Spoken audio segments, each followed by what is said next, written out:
Selamat pagi anak-anakku. Pertemuan kita hari ini adalah merupakan kelanjutan pertemuan kita yang sebelumnya. Nah, di pertemuan kita sebelumnya kita sudah memahami, mempelajari, dan mungkin sudah ada di antara kalian yang mengingat apa pengertian dari sifat-sifat koligatif larutan tersebut. Nah, siapa masih ingat, coba sebutkan dalam hati. Nah, tentu di situ sifat-sifat koligatif larutan adalah merupakan sifat yang hanya ditentukan jumlah zat, jumlah partikel zat terlarutnya.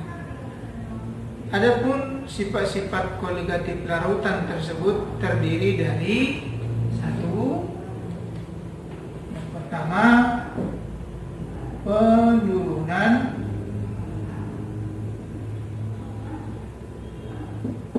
tekanan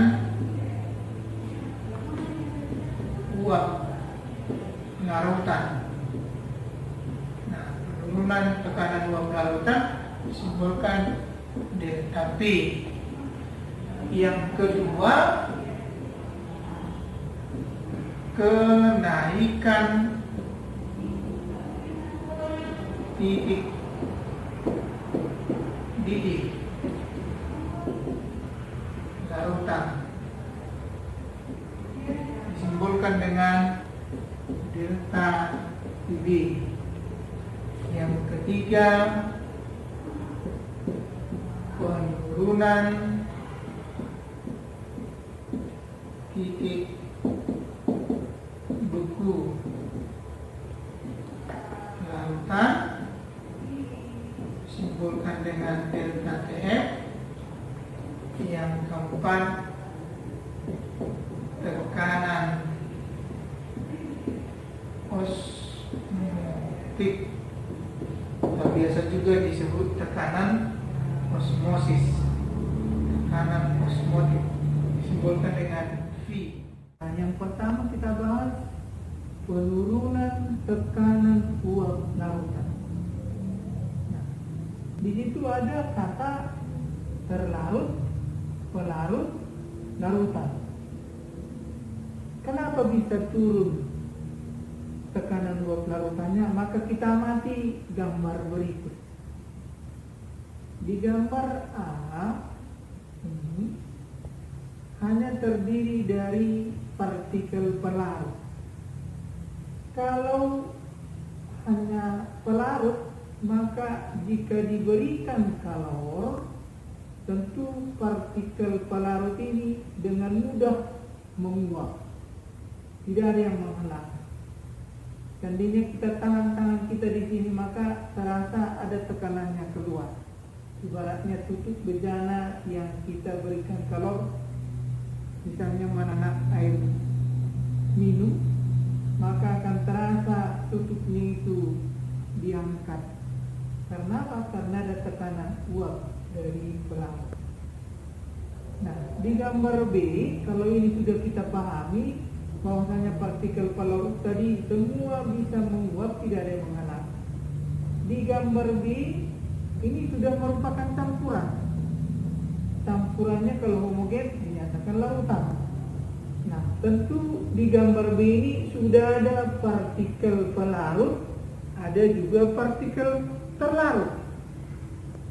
Kalau misalnya partikel terlarutnya itu adalah merupakan suatu zat yang sukar menguap, bagaimana keberadaannya dalam campuran tersebut?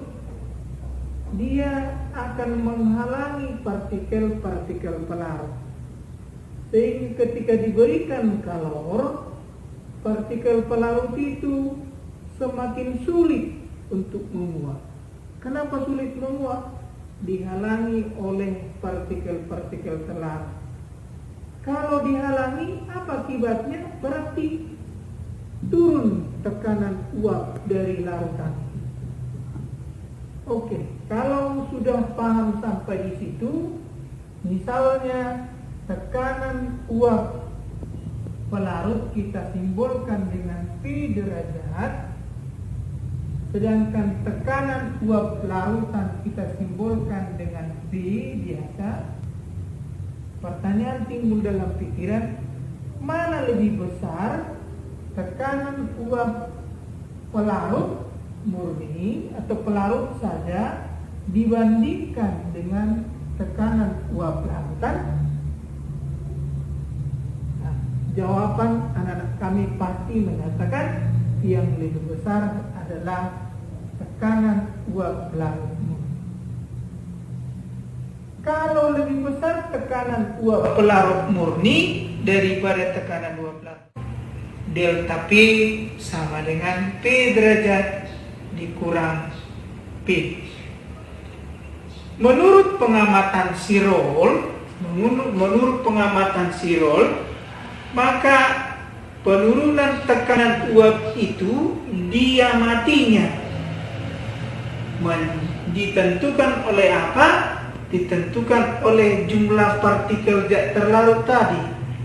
Apa hubungannya yang dia mati oleh Sirol tadi? Dinyatakanlah dengan rumus delta P sama dengan P derajat dikali fraksi mol terlarut. P derajat dikali fraksi mol terlarut. Nah, di sini gunanya yang kita pelajari tadi atau di pertemuan pertama, satuan dari konsentrasi fraksi mol terlarut. Namun kalau untuk menentukan berapa tekanan uap larutan, P sama dengan P derajat dikali fraksi mol pelarut. Nah, dalam hal ini harus benar-benar diamati kapan kita menggunakan fraksi mol pelarut, kapan kita menggunakan fraksi mol terlarut.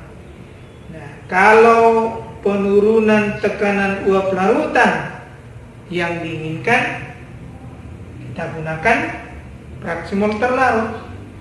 Tapi kalau tekanan uap larutan yang diinginkan, kita gunakan fraksi mol pelarut.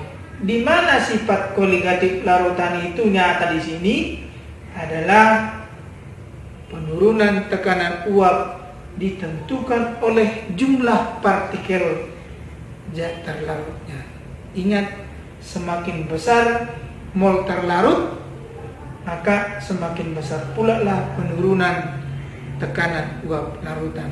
Artinya jumlah zat terlarutnya berbanding lurus dengan penurunan tekanan uap larutan. Itulah makanya pengertian sifat koligatif larutan itu hanya ditentukan oleh jumlah partikel zat terlarut. Anak-anakku, supaya lebih memahami, maka kita perhatikan contoh soal berikut.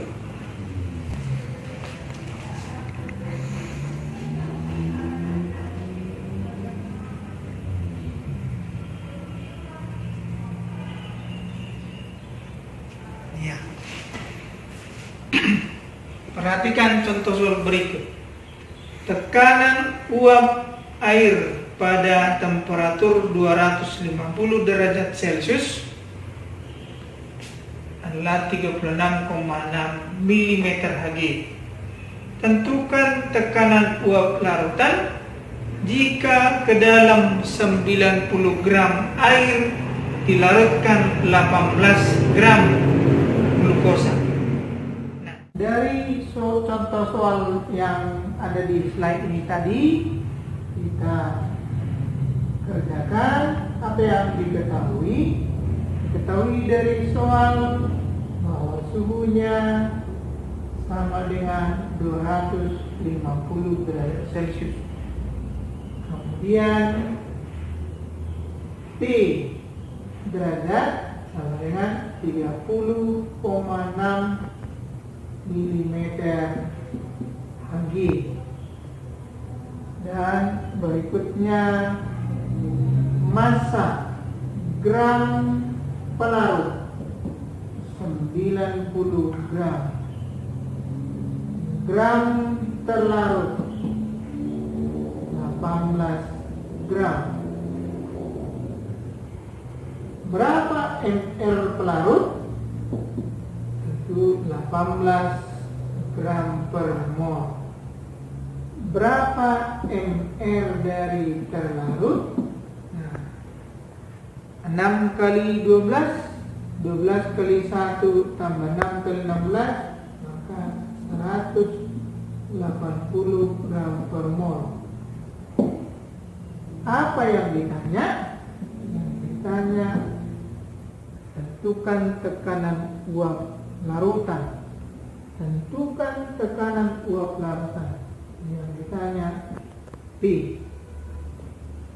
Nah, kita lanjutkan. P, tentu jawabannya P sama dengan P derajat dikali XP. Karena yang ditanya tekanan uap larutan. Masukkan angka-angkanya 30,6